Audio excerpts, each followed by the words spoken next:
Hello, people of this green dome, Earth. In case you aren't following K-pop to any degree, then you wouldn't probably be aware of this somewhat new and relatively popular girl group, illit, birthed by the very same company that gave you your most beloved Backstreet Boys. They just released their most recent song, Magnetic. Like it's magnetic, which is somewhat popular. Actually, I don't really know actually. I haven't really went out in a while, so well, at least they're popular online. Yeah, they're popular online, which is all that matters anyway. Anyways, this song, it's doing well enough that it's even winning some weekly popularity ranking awards back in Korea, which really matters a lot for Korean K-pop idols, as is the culture and expectations to those idols that just won those popularity ranking awards. They basically are asked to perform their infamous encore stage, a stage where they get to basically sing their songs they just won in with more looseness to it, with less pressure on their backs, to show their happiness and appreciation to their fans for Oh wait, they're kind of bad actually. They're actually pretty dang bad. Okay, this is kinda awkward. Just that fact alone, I think it's already interesting enough. The fact that these musicians can't even sing their own songs properly. I think that's kind of funny. The other interesting point about that is that the very same company that birthed them, Hype Entertainment, has already prior to them birthed another girl group. If you're one of those hip kids who actually went to Coachella, then you probably already know where I'm going here. It's sserafim. sserafim, first of all, is no less popular and successful than illit. They even got the chance to sing and make a song for Overwatch 2, of which, once I'm saying it, I am actually not sure if that's an achievement or a blemish to their resume actually. Anyways, they also got the chance to sing for Coachella, which is quite interesting, right? And they were doing quite well. They were even trending for it, for being less than ideal in their vocal capabilities, let's say. The fact that these two girl groups came from the very same company, I think it's just kind of the ribbon that ties them together. So what is genuinely happening? Because if you know the most popular like Backstreet Boys, it's not really that funny, is it? Like BTS, there's not really any viral clips of them singing on stage quite poorly, let's say. At least not one that I could easily find upon my searching. Okay, that's a lie actually. Whilst I'm editing this, I actually managed to find one, but it does ruin my flow quite a bit. So, how about gentlemen's agreement? We just forget about this, at least for a little bit. Alright? That's it. Then what is genuinely the case? Is Hype Entertainment just too drunk on their success and getting way too lax with their idol singing capabilities? Or is this genuinely a bigger issue to a glimpse of the music industry? Now, I guess I'm somewhat done and over with the bullying leafiest hairstyle section, so I'm gonna pull the, what I would say, well, actually, this is a way bigger problem than you think. Like, genuinely speaking, it's actually kind of common outside of K-pop as well. Like, one I'm even personally aware of even before starting this video is You². I love the dude's songs. I even listened to his songs personally on my own spare time, or Filthy Frank, whatever. In any case, as you listen to his songs, it becomes evident very quick that his song sounds very difficult to perform perfectly live. There's a lot of emotional undertones. There's a lot of rapid pitch changes. There's a lot of high notes that... Who am I kidding? I'm not musically trained enough to actually be able to tell you and explain to you why that is the case. It just is.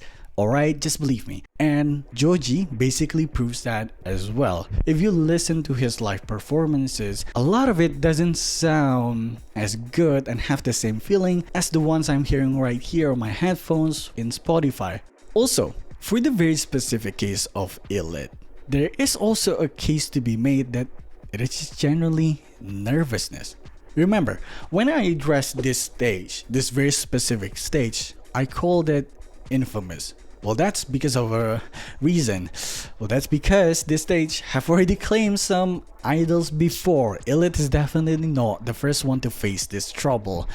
And correct me if I'm wrong here. The idea between these encore stage is basically to give a chance for these idols who just won this award to basically get to sing their song they just won in with more looseness, with less pressure on their back to show their happiness and appreciation to their fans for voting for them.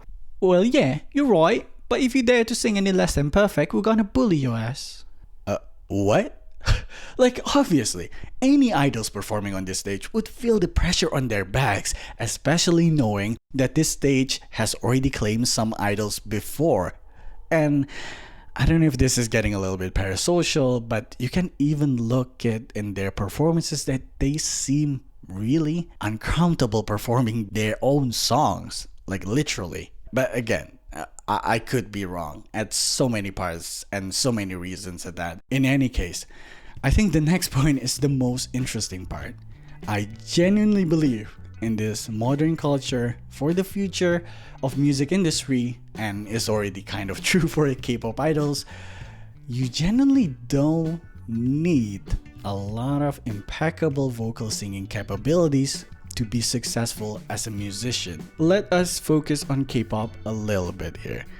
K-pop. In case you are aware of their practices, then you would know that K-pop is basically just a company industrial manufacturing of musical artists. They take these young kids that are of the prime age for nurturing, train them in their very own specific avenues, and once they've hit a certain level of maturity and also quality threshold that is very specific for each company, they are then sent out into the wild to start making big old dollar dues for the big old papa company. And also it's looking like the quality threshold for singing capabilities is getting lower and lower and lower. But we can obviously see why though, because singing is just one of those areas where nowadays a lot of production work can do a lot of helping and fixing to cover up those blemishes in that specific area. Heck, with the current developments of AI, you can probably nowadays, if you have the enough capabilities, AI capabilities, you can just upload your voice online to the void, and then the AI can take your voice and sing perfectly for you. You probably could do it right now already, or at least in the future, which is an acceptable fact to the companies and the idols themselves. Because the main jobs of idols here is not really to be great musicians. No. The main job of idols is simply to become these charming and attractive individuals of which fans can easily devote their whole lives towards. That's the idols' jobs.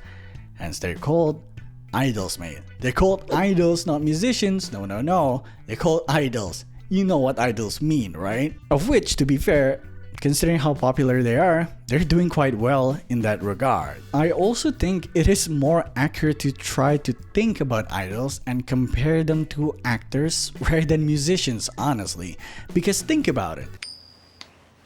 A lot of production work needs to be superb in the first place. The script, the camera work, the directing, the ideas, a lot of these things have to be superb in the first place before the acting can even come forth to the picture and be considered as superb. The same ranks true for idols' music, especially when these idols are very much closer to their debuts. A lot of these things like lyrics, their music videos, their style choices, a lot of these things usually much closer to their debut. Barely any of them are attributable to the idols themselves. Most of these things are handled by the managerial company. Although, that is not to say that these idols are therefore not important to the success of the music themselves. Obviously not. They are still the main job of the idols, which is performance. No matter how good these songs are, if the one performing it are really bad at it, then the song will still suck. That's why these idols are very much important to the success of the music as well, regardless of the facts. In much the same way that it can be argued that it's stupid to try and separate acting from their film. On some rare cases you probably could, but for a lot of cases it just feels weird and odd. The same rings true with idol music and their singing, especially for the case that K-pop idol music, a lot of these music are really designed to be enjoyed as a whole package, like an EDM music and dance music. Imagine trying to listen to Daft Punk's Around the World without any music. Yeah, it really makes you want to go around the world just to clear your head from that torture, doesn't it? God damn it, that sounded way better in my head. Now, I'm not blind or deaf enough completely. yet that I would look away completely.